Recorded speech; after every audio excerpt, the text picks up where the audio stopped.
Happy Pride Month. I'm gonna change Little Huddy back to Sally. Not homophobic, you guys.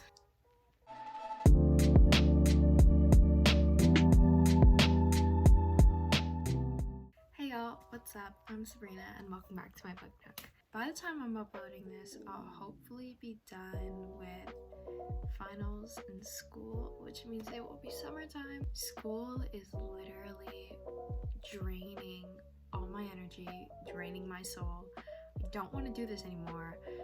Thank God summer is coming up. On to more exciting things. Today's book review is going to be on I Kiss Shara Wheeler by McQuiston.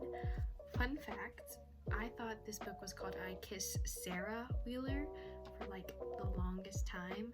Don't know why she's called Shara. I've never met a person called Shara. The more I keep saying Shara, it just sounds like I'm saying Sarah, but like with a lisp. I read it in like one day, and also my cover is pink instead of like the green background because this is the Barnes & Noble exclusive edition. I don't know what's exclusive about it. I've had this review written down for like weeks. Here we are, finally ready. I still have 4 more exams to finish, but I didn't want to study, so instead I decided I would film a video. So before I get started, I just wanted to break down how my book reviews work. So my book reviews are broken down into 4 parts. Parts 1 and 4 will be spoilers free, but parts 2 and 3 will have spoilers. If you don't want spoilers, please don't watch parts 2 and 3. Okay, great. Okay, so part 1, I give my beginning thoughts and opinions, just sort of a beginning rambling, and I also give a brief plot summary. Part 2, thoughts on plot, writing, and other elements. This is sort of where I do like the majority of my review. Part 3, characters and relationships. I feel like that's pretty self-explanatory. And part 4, final thoughts and opinions, as well as an overall rating and answering the question, is it a must read? Okay, great. Let's get into the review. So part 1, beginning thoughts and opinions. This was one of the most anticipated books of the year. I feel like I say that a lot though, but it's definitely going to be like one of the books of the summer. And I'm going to be honest with you guys, I saw a TikTok saying that this book is basically just Faberry fan fiction, aka Quinn and Rachel from Glee. And damn it, I think they were right. The more I thought about it, I was like, this is Faberry fan fiction. Anyways, besides that, this book was definitely an interesting read. I think that it was probably not a storyline meant to be taken too seriously, and the characters are all like pretty distinctive, and the relationships had very strong chemistry. However, I will say that some of the plot points in this book just felt a little ridiculous to me, and it just like took me out of the whole reading experience, and the perspective of the book also threw me off a little bit. However, I still think it was a very like captivating read, as I finished it in about a day, and the book has such specific details that I'm literally convinced this book was written for me. But I'll talk about that later in part 2. And also, if you're looking for fun queer relationships to read about, as well as if you're a fan of the academic rivals to lovers trope, this book is it for you. So for a brief plot summary, we have our protagonist, Chloe Green, who goes to Willow Grove Christian Academy, and the only thing that's keeping her going is winning valedictorian against her rival, prom queen Shara Wheeler. But a month before graduation, Shara kisses Chloe and vanishes. Chloe's then set on a wild goose chase for clues, forming an unlikely alliance, and Chloe discovers there might be more to this small town and Shara than she thought. Now, moving on to part 2, thoughts on plot, writing, and other elements. Like I said in part 1, I am actually convinced this book was written specifically for me.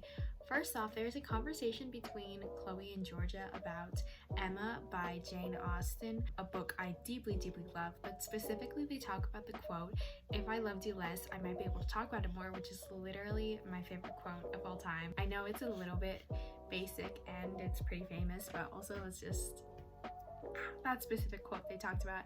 And then this one is a little bit more embarrassing, but I may or may not have had a brief Phantom of the Opera phase in middle school, possibly because I found the Phantom really hot, but that is all just speculation. Point is, they also talk about that in the book, which I may or may not relate to as well.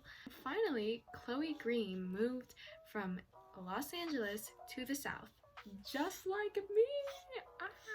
I was like, she's hitting so many points. Now, on to the actual story. I'm gonna be honest, some parts of this book were kind of ridiculous. Like, it made it hard for me to take it seriously. Like, let me get this straight. Shara goes missing for like a whole last month, and then she just goes live on Instagram like nothing happened, and then returns to her school, and the whole school, who again like treated her like a celebrity, doesn't react much beyond just like gossiping about her. There are so many parts of this book that make it a little unbelievable at times. Like, literally when Chloe confronts Shara, she just pushes her over the boat into the water, and they just never address it again. What was that? And another thing, the book is told in third person point of view, but the writing is typically like first person point of view. Like, it's very informal, personal, and quippy, so I was just a little bit thrown off whenever I was reminded that this POV was third person, and I just felt like the story could have flowed better if it was in first person. And I think it could have also flowed better if it was slowed down a little bit. Like, it felt a bit rushed, and upon thinking on it, I think the choice to bring Shara back into the game around 2/3 of the way into the story was actually a really brilliant choice. You know, at first I was a little bit unsure. I was worried this was going to be some sort of whole manic pixie dream girl type thing where she only reappears at the end of the story, but I really like how she was put back into the story and sort of developed her own character so that we can see beyond Chloe's slightly skewed narration of the book. However, overall, I think that the story was also very interesting, and it had amazing representation. What I loved about the representation was that I felt that it wasn't pandering. I don't think the author was trying to introduce the idea that gay people exist, but it was more like they wrote them trying to exist in a setting that prohibits people from expressing their sexuality. And that's why I think while some people may feel like, I don't know, the writing was pandering, I don't think it was. I think it's just writing about teenagers trying to discover their sexuality, which can be confusing and, you know, sometimes needs to be like put into more simple ideas. Also, this being a sapphic academic rivals to lovers story, hello, I need more sapphic academic rivals to lovers, because this was absolutely phenomenal. I think it's also really important that there are queer romance stories about high schoolers too, because representation is always needed. So moving on to part 3, characters and relationships. First off, Chloe Green. To be honest, based on the plot summary I read, Chloe is definitely not what I expected her to be like. She's strong, prideful, stubborn, and a little bit arrogant, but overall such an interesting character to read and to kind of study. For a brief bit, I was a little bit worried the author was going to pull a complete 180 and have Chloe and Georgia end up together, but I'm glad that Chloe and Shara did have their happy ending together. Like, Shara and Chloe have great banter together, and the tension between the two of them is phenomenal, but I also felt like their relationship was just a teensy bit toxic. Just a little bit. Y'all know I love a good academic rivals to lovers. I think it's one of my favorite tropes, if not my favorite trope.